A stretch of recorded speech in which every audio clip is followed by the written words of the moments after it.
And when the patient comes to us for procedures, when they see sagging and they want to us give them something where to lift the skin. So when I tell them, like every time people call me fool also for this, that lifting actually is not much possible with the non-surgical procedures, but we have certain things. Again, here also energy based devices role is quite big, because the kind of techniques which have come up, the technologies which have come up, for stimulation of collagen, or of tightening of the skin, again has played a major role for us, in providing us few options where we can see tightening of the skin because of collagen production.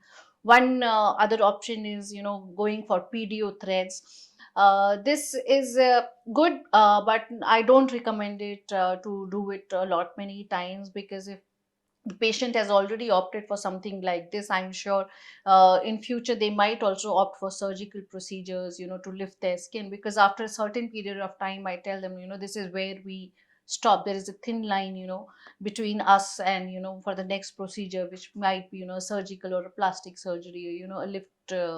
So then I tell them that if you want to go, or if you're planning for a facelift, a surgical facelift, then I will tell them, don't get it done too many times, or don't get done at all, because then you might have certain complications, for the surgeon to cater this, like which I learned from you itself. And of course, then again putting them on collagen is another option. For facelifting, we have beautiful devices, which are really expensive, but then they also take a number of sittings, and for collagen production. And this is yoga and things.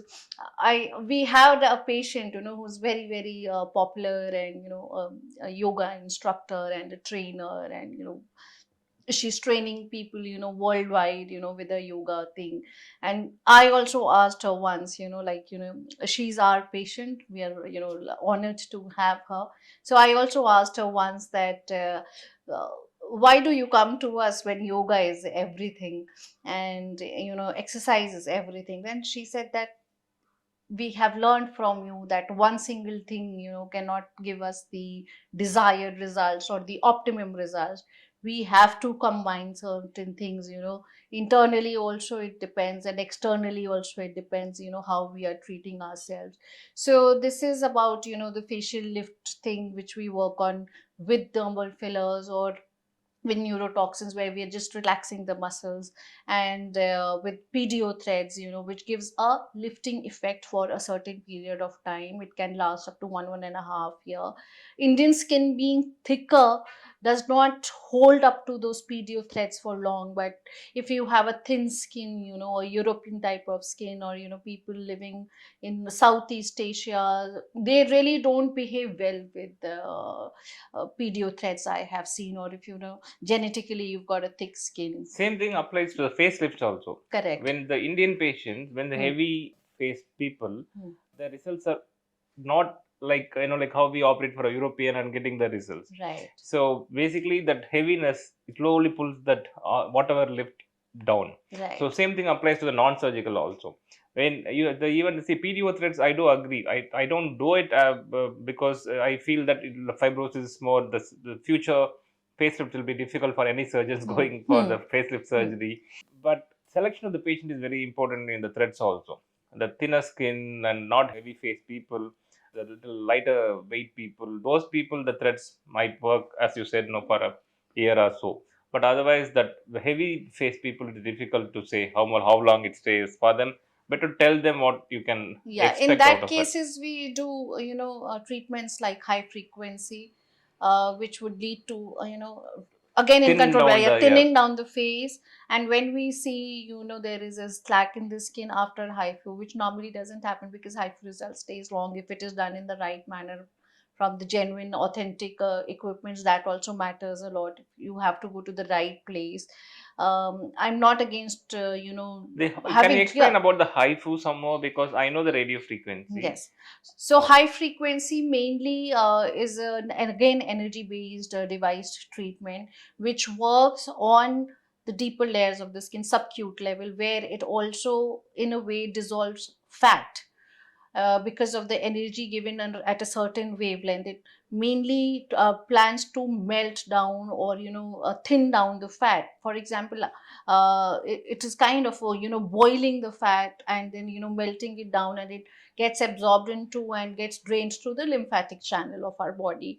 And after that, we normally, if it is the authentic genuine device, it should not be done more than once in 6 months, because rather I don't do it more than 1.5 years. I tell the patient, please wait and watch. You're going to see the results in 3 months just after one sitting. And once we see they have lost substantial amount of fat, then we can we recommend them, either they can go for other rejuvenation treatments or lifting treatments. Any which way, we tell them, both, like, since the day I have come in contact with you, I know how I can combine the surgical and the non-surgical aspect, because at the end of the day, our purpose is to give the patient the best results they are looking for. The optimization of their expectations should happen from us in that sense. So Okay. that ways, I combine and I tell them, okay, this is here we stop, and now you head towards a plastic surgeon of your choice. Usually, what we do for the facial rejuvenation Hmm. procedures are brow lift. Yes, When see, temporal lift, usually brow one lift. lady came and asking me for the brow lift. When I feel the brow, the see usually that the orbital rim, no, you feel the bone. Yes. Usually for the guys, it will be I don't need to teach you, but it is teaching the public. Hmm. So usually that bone, the brow will be exactly over the bone in the male. Correct. Even if you'll see, you feel the notch, Correct. yeah, So females, it will be high arched. higher. So these females already have high arched thing. Somebody did the hair transplant very high, so that it is almost 1.5 centimeter above the brow, Hmm. the Hmm. barutal rim. Hmm. So she's asking for the brow lift. So what you need to understand is everybody will have a. If you pull it, it looks like like some brow drooping kind of will be there for everybody. Yeah. Don't go and chase. When it is really drooping, go for the brow lift procedure. We Correct. make a small cut here. Through that, we dissect this area and pull it and stitch it here so that that brow will lift up. Yeah. So we go all the way up, all the way down. So sometimes this skin also lifts up so that the crow's feet area looks better. That angle of that eye, that lateral margin also goes up so that it looks youthful. So this is called the brow lift. When your upper eyelid skin is kind of drooping and the it's almost covering your the vision, then you need to go for the upper eyelid blepharoplasty surgery, where we excise the skin here and close it. The eyelid scars are completely disappear even in Indian skin. So Yes. nobody can see the scar in eyelid region.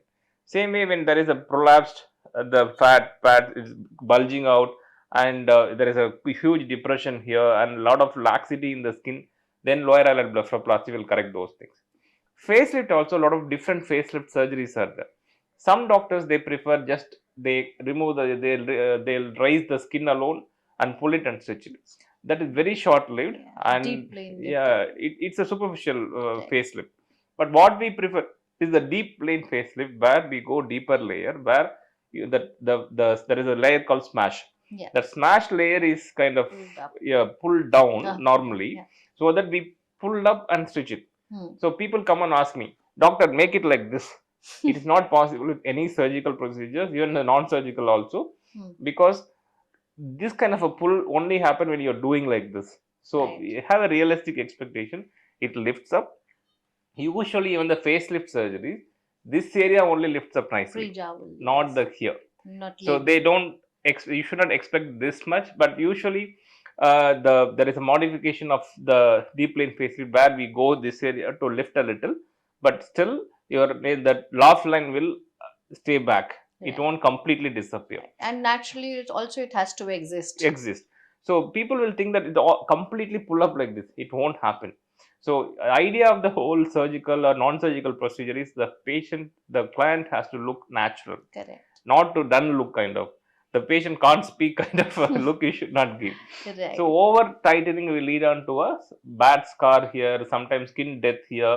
So Mm. those are all the complications happen when you over tighten it. Sometimes when you over tighten here, the earlobe turn like this. Correct. So you need to know to give the reasonably natural looking results. Right. You should not push the surgeon to do something like what you expect, sometimes it leads on to catastrophes. Right. So talk with the surgeon and then understand what is the reality. Ask them to show the before after picture to understand what kind of results you can expect. If it suits you, if it like convince you that you can go for the surgery, then you can think about going for the surgery. If you're not happy with the what surgeon showed you, then better not to go for the surgery. Even the surgical results are not permanent. Right. Okay, But even for for a certain period certain, of time, it's more long lasting. Of course, the skin, is the organ and even it the is going to facelift, age. Yeah. deep plane facelift, it stays there only for 7 years, Right. not more than 7 years. So slowly they'll descend down. So they might need to go for the secondary facelift at some How time. many times, doctor, they can undergo a Yeah, how facelift? much ever time they want, they can go for. But only thing is, usually they start the surgery around 40 years. Yeah. I'm telling about the European standards. Yes. For their skin, they age faster. So Right. 42, 43, they think about the facelift. 45, they go for one. Then 55, they might think for the secondary facelift. Usually after 65, patient won't go for the other facelift. Usually this is the scenario. Hmm. But what you need to understand is when you're planning for the secondary facelift or tertiary facelift, third time, you need to go to the really, really experienced doctor Hmm. because everything is changed. The doctor will need to be well aware of that operated field. Then only he can do the better thing because all the important nerves are running.